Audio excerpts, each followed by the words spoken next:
I have two things I want to share with you guys really quick in regards to planning. I'm sitting here planning because we've been off for 2 weeks and I am anxious to get back into it. But the first thing is our little checklist. And then the next thing is my American history plan that I'm so excited about. So first, the checklist.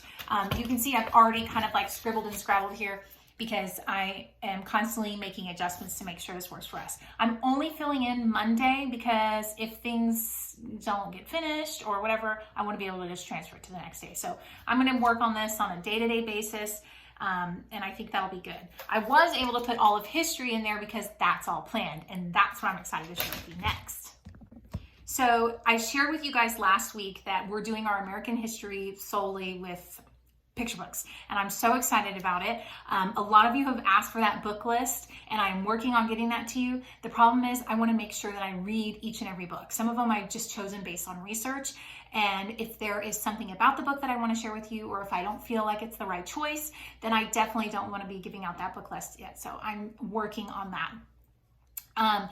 But I have the first 4 to 5 weeks planned out already, and I'm really pumped.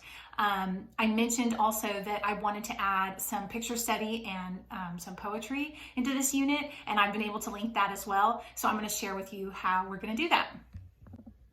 The art that I've chosen came from a website, and the reason I picked it was because all the pictures I wanted were on this site, and they had information about the painting, where the painting's located, and information about the author. And to top it all off, all of the paintings I've chosen for the first 4 weeks are actually located in the US Capitol. So that's kind of a really cool thing. They have a video on their website, and so we each week I'm going to pick one painting for us to look at. And it's all aligns with what we're reading about, so love when that happens. The other thing is I shared with you guys we're going to be looking at poetry, and instead of doing one every day, I've decided to focus on one a week. These are pretty heavy, meaning like just really even hard for me to understand. And I know poetry is hard to understand as it is, but I think we're just going to focus on one a week right now. And so I'm looking forward to diving into that.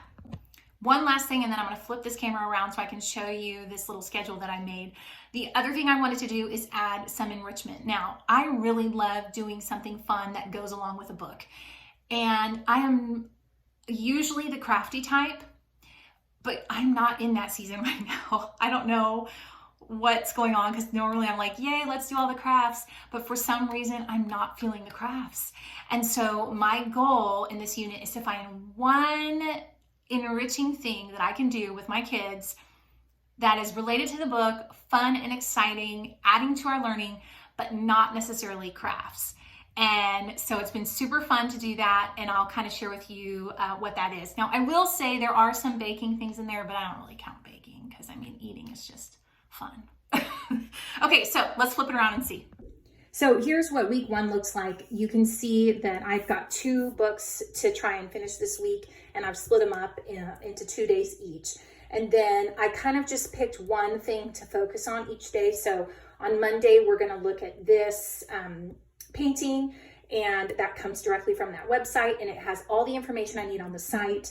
And then even though we're not really reading about Columbus later, we'll still be able to kind of look back on it.